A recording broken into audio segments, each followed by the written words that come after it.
Yo guys, what is going on? Insanity coming back at you today with some more Division content, and right now they have officially launched PTS phase number 4 for update 1.6. So if you have the PTS installed, be sure to go ahead and look out for that update, get that thing downloaded, and jump into the test server as fast as you can, because man, the time has come.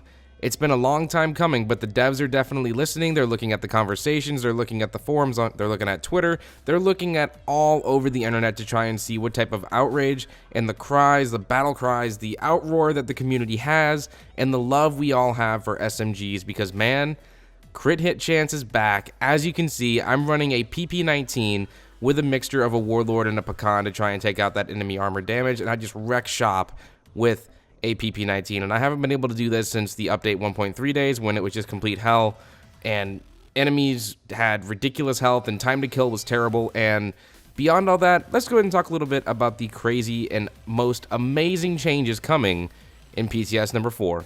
Let's go.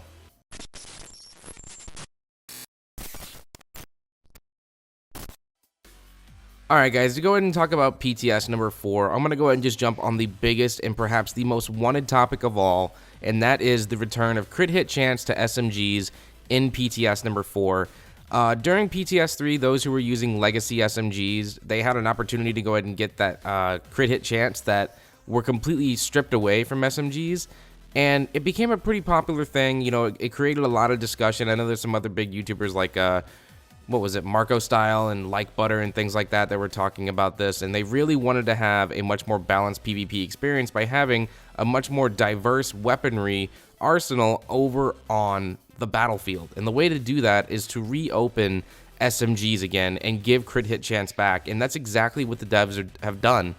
So with that being said, the first thing I did when I loaded up my PTS is I went over to my PP19 that I haven't used in ages, started putting my gear mods on it, put everything on it that I wanted. I got over 310,000 DPS on a PP19, stacked that thing with critical hit chance and critical hit damage, and I can definitely say I'm pairing this thing up with a Warlord, I'm pairing it up with a Pecan to go ahead and take care of the enemy armor damage, and then I just jump right into that, switch it on over to the PP19 and melt these enemies. It is so much fun to be able to get back up in people's faces again and just wreck shop with a PP19 with 110 mags. It's just ridiculous. I love it. It's so much fun, and it brings back that running up in enemies' faces and just melting them. It is so awesome. Anyways, basically the way it's going to happen now is each SMG has an opportunity to get crit hit chance up to a max roll of 22%, in which case you can go ahead and try and stack that on with, you know, your mods and your attachments of getting additional crit hit chance and crit hit damage. So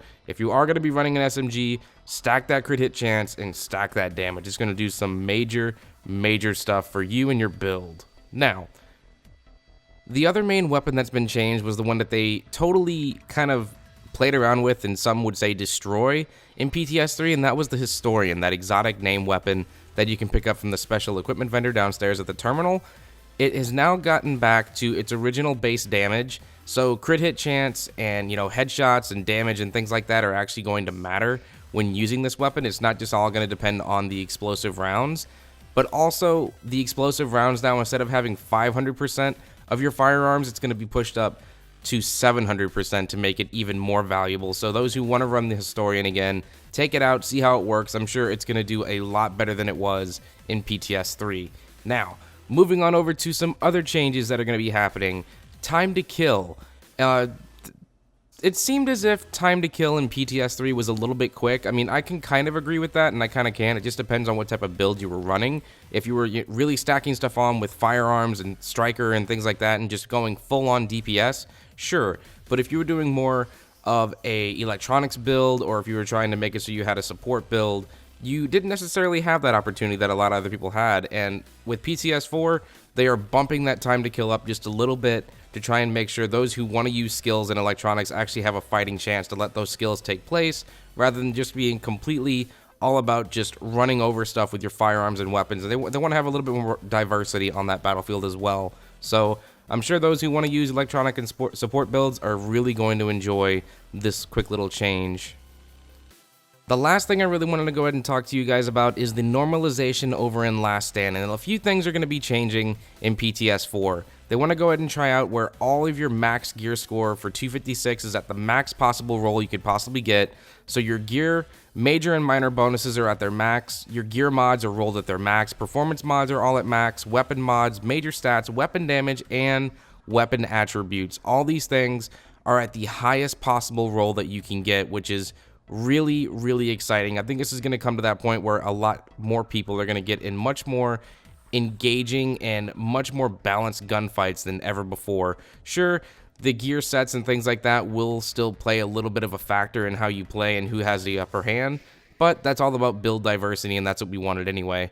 Anyways, guys, what do you think about the changes? What do you think about SMG crit hit chance making its way back into the game? I am extremely excited. I can't wait to see how this all comes together with SMGs versus assault rifles versus LMGs.